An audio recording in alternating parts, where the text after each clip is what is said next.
Hola, yo soy Horacio Pérez y esto es Investigando la Investigación, un podcast donde investigamos cómo investigan los investigadores, tanto en la academia, industria, independientes.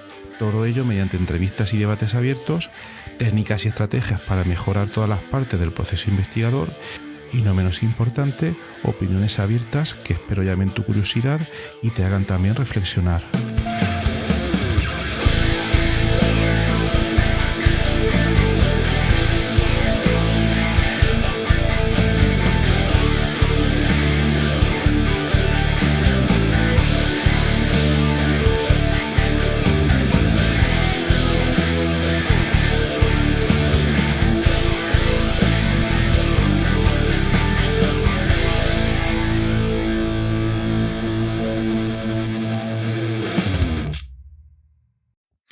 Hoy, después de una clase, me preguntaba un alumno, una alumna me decía, bueno, pues lo que cuentas del mundo de la investigación está muy bien, pero es realmente difícil, porque a mí me suena haber oído que no es para nada fácil y que hay muchas complicaciones y muchas piedras por el camino y que no es fácil llegar a trabajar, ¿no?, del mundo de la investigación.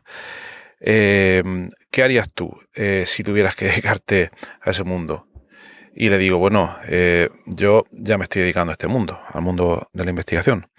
Pero si solo te tengo que decir una cosa respecto a lo que me estás comentando, es que tienes que acostumbrarte o, digamos, aceptar el rechazo. El rechazo es la regla constante, o como dicen en inglés, rejection is the rule, ¿vale? Y se ha quedado un poco a cuadros y de hecho sí. Entonces, bueno, pues me he acordado de eso y quería hacer un breve episodio sobre este tema, el rechazo en el mundo de la investigación, aunque también es algo que se podría generalizar a la vida, a muchas de las facetas. Pero, más que hacer un episodio filosófico, voy a hacer un episodio muy rápido, práctico, sobre el rechazo en el mundo de la investigación, mundo científico o lo que sea. Porque es muy importante, primero, saber que existe. Quizás cuando empiezas una tesis doctoral no te planteas o no te das cuenta o te piensas que es un camino de rosas.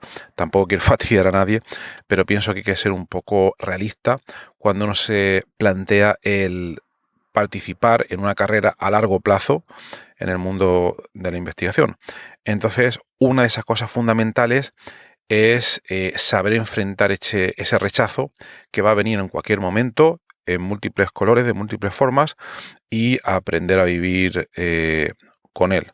Entonces, en este breve episodio, bueno, primero vamos a hablar de la realidad de las carreras científicas. Entonces, la norma, como decíamos, es que el rechazo es común y afecta a todos los investigadores. Es que yo acabo de empezar y tal. No, afecta a todo el mundo, a todos los niveles.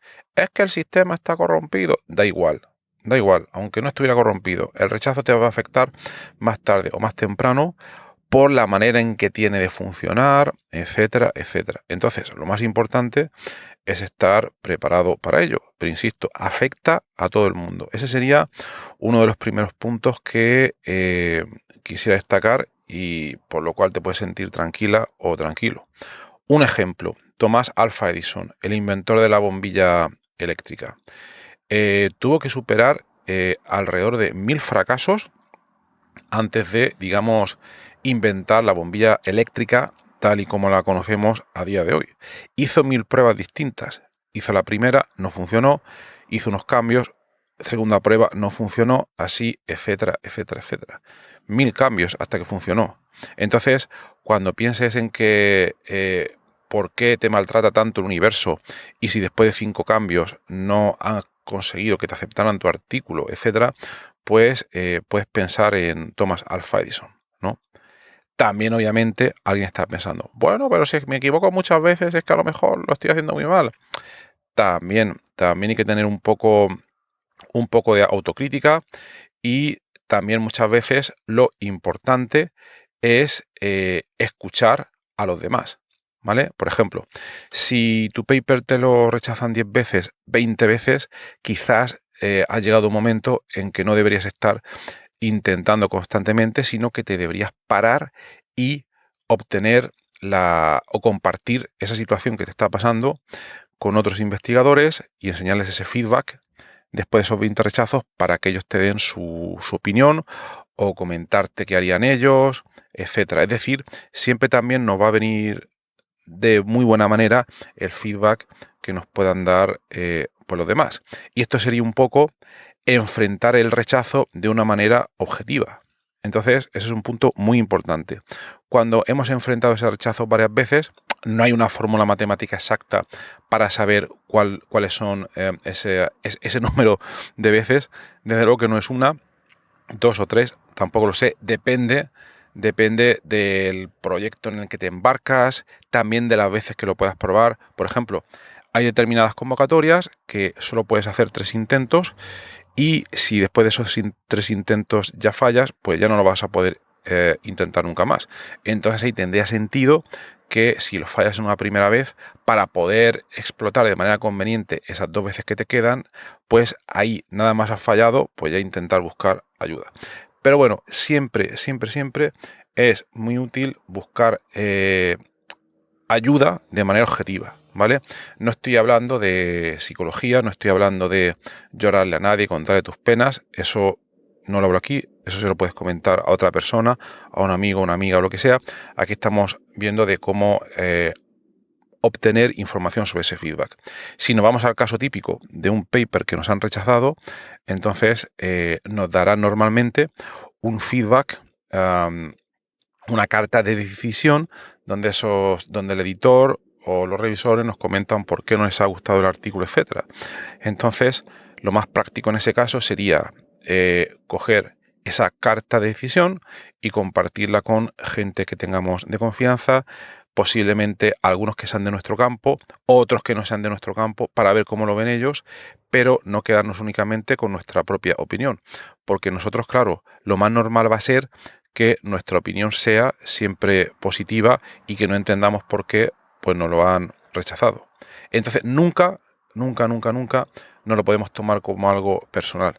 Es que ese revisor me odia, es que ese revisor me ha tomado manía. No, porque además si aprendes o tienes la costumbre de tomarte este tipo de cosas de manera personal, vas a sufrir mucho en una carrera a largo plazo.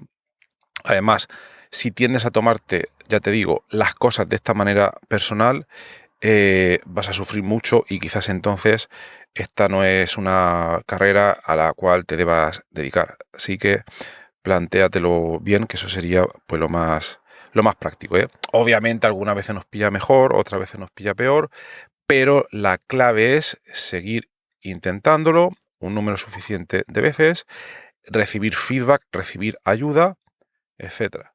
Otro ejemplo, conoceréis Harry Potter, yo creo que todo el mundo lo conoce, yo no lo he leído, ¿vale? Pues su autora, J.K. Rowling, envió el borrador de la primera novela a una gran cantidad de editoriales, y se la rechazaron prácticamente en todas. Entonces, no tengo aquí el dato, porque es una historia que he oído hace poco, pero hasta no sé cuántos intentos ya tuvo la suerte de que alguna editorial dijo, vale, vamos a darte una pequeña oportunidad para ver si tu libro puede tener éxito. Y bueno, pues luego ya habéis visto pues, lo que ha pasado. En los últimos 20 años no sé cuántas películas han hecho, no sé cuántos libros ha publicado, pero todo esto sucedió después de numerosos intentos. Si ella se hubiera deprimido tras el primero o segundo intento, pues no lo hubiera conseguido. Lo que no sé es si buscó feedback de otros colegas para que le dieran su impresión sobre por qué o por qué no lo estaba haciendo mal. O haciendo mal no, se lo estaban rechazando. También hay que tener en cuenta que algunas veces y por desgracia nosotros podemos enviar un paper a una revista o un proyecto, una convocatoria de investigación y que nos respondan directamente con un no y que ni siquiera nos den algún feedback, algún detalle o alguna explicación de por qué lo han rechazado y que eso nos ayuda a construir sobre esa superficie, ¿no? Entonces, como dice el chiste, dice, ¿cuál es el colmo de un investigador? Pues que le rechacen su estudio sobre cómo lidiar con el rechazo. Podría pasar. Y seguro que a más de uno pues, le ha pasado. Entonces, muy brevemente, y por recapitular, las mejores estrategias, y no hay que estudiar mucho para poder enfrentar el rechazo y seguir adelante.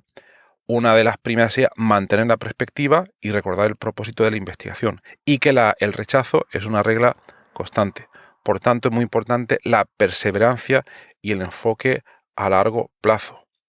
Aquí otro caso sería, por ejemplo, Charles Darwin, el origen de las especies, y toda la lucha que tuvo en su momento para conseguir que le publicaran su teoría sobre la evolución. Hay en National Geographic un número muy interesante sobre toda esta historia. También, obviamente, muchas veces tenemos que tener en cuenta que si nuestra teoría es muy rompedora, como pasó con Charles Darwin, pues vamos a encontrar una resistencia todavía mayor de lo normal a que esos trabajos sean aceptados. Entonces, segundo punto, que es el que hemos comentado antes, buscar apoyo en la comunidad científica, ya sea en colaboradores cercanos, que es el punto que hemos comentado antes, pero otras veces también podemos compartir nuestras experiencias sin dar muchos detalles porque quizás no nos interesa por motivo de propiedad intelectual, etcétera, etcétera. Pero a día de hoy, gracias a Internet, hay muchos foros online donde podemos compartir todas estas experiencias. Por ejemplo, tenemos Stack Exchange, es un foro súper interesante, quizás más conocido porque tiene un foro sobre informática llamado Stack Overflow. Muchos que estéis en programación seguro que lo conocéis, pero también tiene uno que se llama Academia Stack Exchange, donde mucha gente postea sus dudas, busca consejo, etcétera, etcétera. Entonces es un sitio muy interesante para compartir este tipo de experiencias y que muchos otros investigadores pues te den sus opiniones y te den a veces incluso ideas muy útiles para poder seguir adelante. Entonces nada, no me quiero extender más, pero simplemente lo más importante es que recordemos que el rechazo es una parte intrínseca del proceso del mundo de investigación. Esto es así y tenemos que aprender a enfrentarlo de manera objetiva, escuchando a los revisores cuando nos den un feedback determinado y siempre trabajando en mejorar todas nuestras investigaciones. Pues nada más, espero que te haya sido interesante. No olvides unirte a nuestra comunidad de exploradores del mundo de la investigación en la siguiente dirección: horacio-ps.com/comunidad, o suscribirte a nuestra newsletter en horacio-ps.com/newsletter. La resiliencia, muy importante, intentarlo, el rechazo. Y si publicas un podcast, pues sigue adelante, ¿vale? Aquí como muestra llevamos ya 249 episodios. Pues nada más, espero que tengas un maravilloso día y hasta luego.